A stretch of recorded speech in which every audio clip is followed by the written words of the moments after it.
Cette injustice est un scandale. Naturellement, je ferai appel. 6 mois plus tard, le revoilà donc face à la justice. Nicolas Sarkozy va comparaître jusqu'au 3 juin devant la Cour d'appel de Paris dans l'affaire du financement libyen de sa campagne présidentielle victorieuse de 2007. Sera-t-il à nouveau condamné? Si oui, à nouveau à de la prison ferme, l'enjeu n'a jamais été aussi grand pour l'ancien président.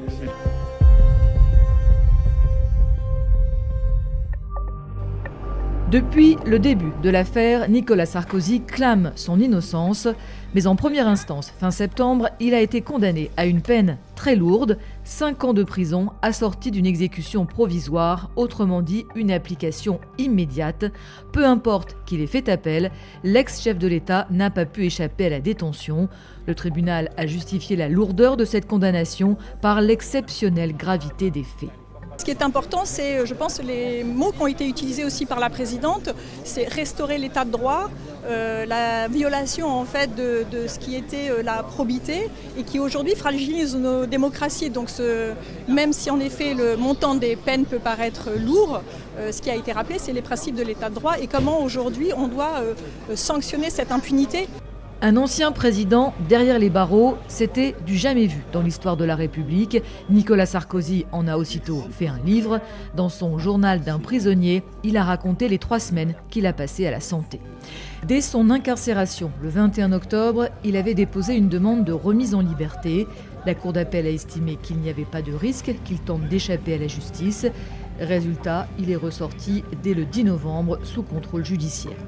Il comparaît donc libre à son procès en appel, prévu pour durer près de 3 mois, avec un jugement attendu le 30 novembre.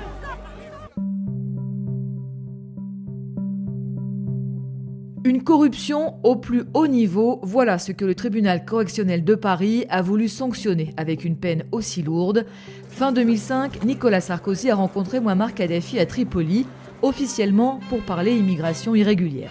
Mais selon l'accusation, un pacte de corruption est alors conclu avec le dictateur libyen pour qu'il participe au financement de la campagne présidentielle de celui qui est alors ministre de l'Intérieur. Contrepartie supposée de ce soutien libyen, la réhabilitation internationale de Mouammar Kadhafi, accueillie en grande pompe à Paris peu après l'élection de Nicolas Sarkozy, mais surtout la réhabilitation judiciaire d'Abdallah Sennoussi, alors numéro 2 du régime libyen, condamné à perpétuité en France pour son rôle dans l'attentat du DC-10 d'UTA au-dessus du Niger en 1989. Il avait fait 170 morts, dont 54 Français. Les familles de ces victimes se sont constituées partie civile et dans son livre, Nicolas Sarkozy a confié avoir été à la fois bouleversé par leurs témoignages et affecté par la violence de certains propos à son endroit. On s'est rendu compte au premier procès que nos témoignages, en fait, avaient fait basculer le procès et avaient incroyablement et très lourdement pesé dans le jugement. Ça, c'est quelque chose qu'on n'imaginait pas. Grande surprise pour nous. La vérité, c'est qu'il n'y a pas un jour d'audience où n'a pas été cité le drame du DC-10 et où n'ont pas été cités les liens établis entre Abdallah Sennoussi et les hommes de Nicolas Sarkozy, entre autres Claude Guéant et Brice Hortefeux. Le tribunal n'a pas suivi le parquet national financier qui avait présenté Nicolas Sarkozy à la fois comme un bénéficiaire et un commanditaire du pacte de corruption passé avec Mouammar Kadhafi. En première instance, Nicolas Sarkozy a donc été relaxé pour les faits de corruption passive, de détournement de fonds publics libyens et de financement illégal de campagne électorale. En revanche, le tribunal a estimé que l'ancien président avait laissé ses proches collaborateurs et soutiens politiques solliciter les autorités libyennes en vue d'obtenir un tel financement.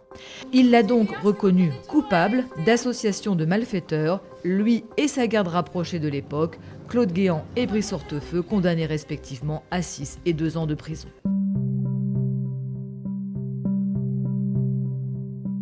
Plus de 10 ans d'enquête,